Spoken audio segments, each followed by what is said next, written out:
Betterment of Indian dogs and cats, এটা নিয়ে যদি কথা বলতে শুরু করি এখন, তাহলে এই কথা শুরু হবে কিন্তু শেষ হবে না। কারণ as far as India is concern, সেই ইন্ডিয়ার এমনই একটা শহরে আমি রয়েছি যেটা কলকাতা তথা পশ্চিমবঙ্গের ভেতর এমনই একটা স্টেটে আমি রয়েছি যেখানে আমি বলতে বাধ্য হচ্ছি যে ডগ ক্যাট কেন, যে কোনো পশুরই অবস্থা খুব খারাপ আমাদের পশ্চিমবঙ্গে।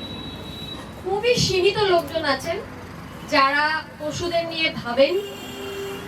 কুকুর বেড়াল যাই হোক, যে কোনো পশুই হোক, তাদের নিয়ে কিছুমাত্র করার কথা ভাবে। তো এটার ইমপ্রুভমেন্টের জন্য যেটা করার দরকার সেটা হচ্ছে অ্যাওয়ারনেস তৈরি করার দরকার পশুদের নিয়ে। সেই অ্যাওয়ারনেসটার দায়িত্ব হচ্ছে আমাদের মতো মানুষদের। মানে আমরা যতজন এখানে রয়েছি তারা প্রত্যেকেই নিশ্চয়ই পশু ভালোবাসি, প্রাণী ভালোবাসি বলেই এখানে আমরা উপস্থিত রয়েছি। এত ইলাবোরেট একটা, এত সুন্দর একটা পেট স্টোর আজকে ওপেন করা হলো। আমার ঢুকে মনে হচ্ছে আমি কোনো একটা ফুড মার্টে ঢুকে পড়েছি বা আমি কোনো স্পেন্সার্সে ঢুকে পড়েছি, যেটা পশুদের স্পেন্সার্স বলা যেতে পারে। ওদের A to Z যাবতীয় দরকার সবকিছু রয়েছে, সব রয়েছে। ওই যে ওপরে আমি বিছানাগুলো দেখতে পাচ্ছি সুন্দর সুন্দর। আমাদের প্রত্যেকের কিন্তু দায়িত্ব আমাদের আশেপাশের মানুষদেরকে কথা বলে, মুখে কথা বলে যথাসম্ভব অ্যাওয়ারনেস তৈরি করার পশুদের নিয়ে, যে পশুরা আমাদের সমকক্ষ, আমাদের ইকোলজিক্যাল ব্যালেন্স নষ্ট হয়ে যাবে। গোটা পৃথিবীর যদি শুধু মানুষ থাকে আর পশু না থাকে, আমাদেরই ক্ষতি হবে, ওদের থেকে বেশি আমাদের ক্ষতি। তাই তাদের সাথে সখ্যতা বজায় রাখাটা আমাদের নিজেদের স্বার্থে, তাদের স্বার্থে নয়। সেই জন্য হ্যাঁ, ও সহমত আমার সঙ্গে, ও স্পিচটা দিচ্ছে আমার সঙ্গে। এইটা বোঝানোর দায়িত্বটা আমাদের। শুধু আমরা ভালোবাসলাম যা করলাম না, আমাদেরকে একটু বলতে হবে কথা, সরব হতে হবে এটা নিয়ে।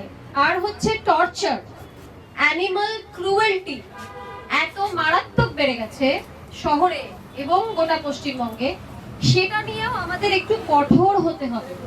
আইন যাই বলুক না কেন, আইন যত টাকা পেনাল্টি ধার্য করে থাকুক না কেন, যেটাতে নাকি কিচ্ছু যায় আসে না যারা ক্রাইম করে তাদের ওই অ্যামাউন্টে, কিন্তু আমাদের দায়িত্ব নিতে হবে যে আমরা যখনই চোখের সামনে একটা অ্যানিমাল ক্রুয়েলটি হতে দেখব, আমরা তখনই আমাদের দিক থেকে যথাসম্ভব আমরা তখনই প্রতিবাদ করব। যদি গাড়িতে যেতে যেতে দেখি যে একটা কোনো ছেলে বা মেয়ে একটা ঢিল ছুঁড়লো একটা কুকুরের গায়ে, তাতে সেরকম কোনো ক্ষতি হলো না, আমরা গাড়িটা দাঁড় করাবো, রাস্তায় দাঁড় করিয়ে গাড়ি থেকে নামবো, নেমে যিনি ঢিলটা ছুঁড়লেন তার সাথে 5 মিনিট কথা বলবো দাঁড়িয়ে। আপনার গায়ে যদি আমি একটা ঢিল ছুঁড়ি, আপনার কেমন লাগবে? ভালো লাগবে না তো? তাহলে ওর গায়েও ঢিলটা ছুঁড়বেন না। আর আপনাকে মারতে গেলে আপনি যদি সেলফ ডিফেন্সে কিছু একটা করেন, তাহলে একটি পশুর গায়ে ঢিল ছুঁড়লে সেও সেলফ ডিফেন্সে আপনাকে কামড়াতে আসবে, তখন আপনি তাকে দোষ দিতে পারবেন না, কারণ ওটা সেলফ ডিফেন্সে করেছে। এই দায়িত্বটা আমাদের নিতে হবে যে আমাদের ক্রমাগত প্রতিবাদ করে যেতে হবে অ্যানিমাল ক্রুয়েলটি। আর আমি ব্যক্তিগতভাবে আমি যে কোনো প্রাণী ভালোবাসি, যে কোনো প্রাণী এতটাই ভালোবাসি যে আমার টুপিতে আমি একটা ফেক পোকার ব্রজ পরে আছি। সত্যিকারের পড়তে এই জন্য পারিনি কারণ ও তো হেঁটে বেড়াবে, আমি যদি সত্যিকারের একটা পোকা মাথায় নিয়ে ঘুরি এক জায়গায় থাকবে না।